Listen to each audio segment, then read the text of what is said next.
Agus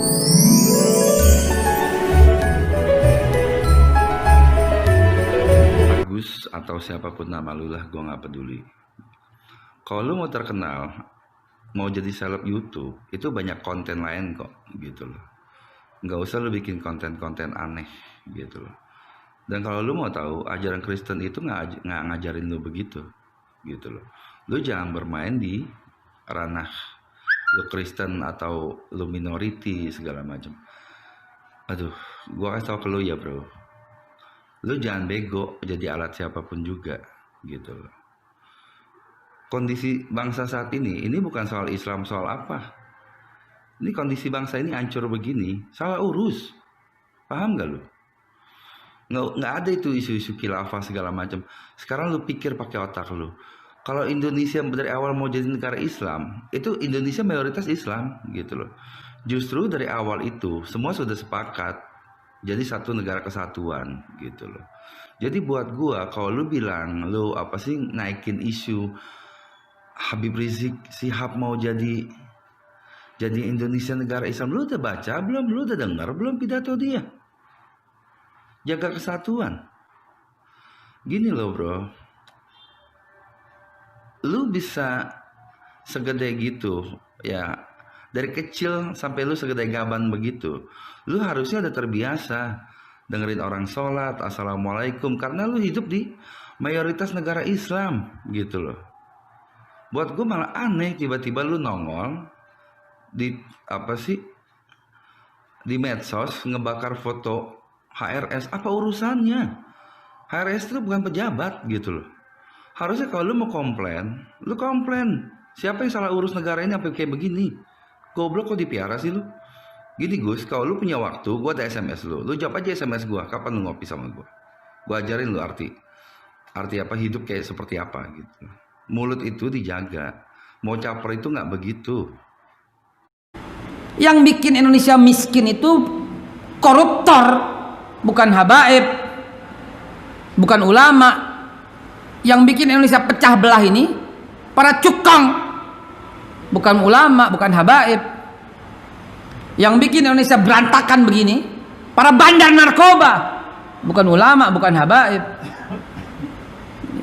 Yang bikin Indonesia terpuruk ini tuh gara-gara korupsi gila-gilaan, bukan ulama, bukan habaib. Enak aja, dikit-dikitan dikatain habaib, dikit-dikitan dikatain kadrun, dikit-dikitan dikatain kadrun. Mana kadrun koruptor, mana? Coba tunjukin pada saya. 43 orang yang buron itu semuanya bukan warga negara asli, bukan pribumi. Antum udah tahu lah etnis apa itu semuanya. Yang kemarin kabur ketangkep juga etnis apa, antum juga udah tahu semua. Tapi yang dibakar wajahnya itu wajah Habib Rizik. Habib Rizik bukan pengkhianat. Beliau bersama Pak Taufik Kemas almarhum adalah pejuang, pendegak 4 pilar Pancasila, UUD 45, Bhinneka Tunggal Ika, dan NKRI. Itu yang ditegakkan oleh beliau. Kata-kata NKRI, ulama Muhammad Nasir yang pertama kali berkata demikian. Habib Rizik itu bukan koruptor. Justru beliau menguatkan KPK. Justru beliau sepenuhnya mendukung pemberantasan korupsi. Beliau banyak memegang data koruptor, banyak yang adu pada beliau. Makanya begini, Habib Rizik itu bukan cukong. Beliau nggak pernah menggarong. Beliau nggak pernah jadi backing Taipan. Beliau juga nggak pernah merampok hak uang negara, rakyat, harta negara. Beliau nggak terlibat dalam Senturi. Beliau nggak terlibat dalam Jiwasraya. Beliau nggak terlibat dalam KTP, IKTP.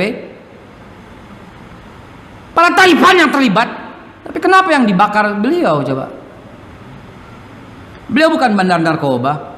Beliau justru mendatangi tempat maksiat dan mendatangi banyak dan menyelamatkan banyak para pemuda dan pemudi yang terjerat asusila dan narkoba. Dan hartanya banyak habis untuk urusan begini loh. Tsunami kemarin 4 bulan lo nggak pulang. Lebih daripada 100.000 mayat diangkut. Ayo, siapa yang angkat? Coba jawab, siapa yang angkat? Kok begini dibilang musuh masyarakat? Beliau bukan pengecut. Beliau menghindari kriminalisasi. Hal yang tidak pernah dilakukan dituduh sama sekali. Buktinya Pak Tito udah mengeluarkan SP3 terhadap kasus cat itu. Itu namanya memang rekayasa. Dan Polri, kita angkat topi salut pada Polri. dan beliau bersih dari masalah itu. Sekarang yang izin tinggalnya lewat tuh dipulang-pulangin. Kan tanda tanya besar, kenapa beliau nggak boleh pulang? Ayo, kan tanda tanya, karena izin tinggalnya lewat. Kalau lewat pasti udah dipulangin sama pemerintah Saudi. Sampai sekarang kan belum bisa pulang. Coba, beliau bukan lari dari tanggung jawab, bukan. Beliau bukan cari masalah. Hidupnya semua dicurahkan untuk umat, untuk rakyat. Dia pikirin bagaimana kita kok. Dia tokoh muslim terbesar yang mampu mendatangkan jutaan orang sekali kata-katanya dan kumpul semua di Monas. Siapa yang sanggup demikian? Ada. Ini diserukan deh. Dari mulai presiden, ayo kumpul di Monas. Coba lihat berapa ya. Kepala partai, pimpinan-pimpinan partai berkumpul semua rame-rame, lalu berkata, ayo kumpul di Monas. Ayo berapa orang yang kumpul coba? Seluruh menteri dan pejabat berkata, ayo kumpul di Monas. Ayo berapa orang? Ayo coba berapa orang? Saya mau tahu. Ini tokoh besar, ulama, habaib. Kok begini diperlakukan di negara ini coba? Dan alhamdulillah dibakar nggak mempan. Alhamdulillah, kan ini memicu kita pasang wajahnya di setiap gang, kita pasang wajahnya di setiap lorong kalau perlu sekalian. Semoga pemerintah bisa mendengar dan mendengar aspirasi jutaan pencintanya ini loh, agar berupaya memulangkan dan islahlah, damailah gitu loh. Nggak usah nyari gara-gara sama orang Islam. Mereka nggak tahu dan nggak pernah tahu bagaimana rasanya kalau umat Islam sudah marah dan tersinggung. Mereka nggak pernah tahu itu. Dan jangan sampai umat Islam marah dan tersinggung. Sekarang nasi udah jadi bubur, udah dibakar dan menimbulkan rasa dendam yang luar biasa. Saya hanya bisa berpesan, sabar, serahkan kepada kepolisian. Karena negara kita negara hukum. Jangan bertindak sampai tidak adil, ya, sampai tidak adil.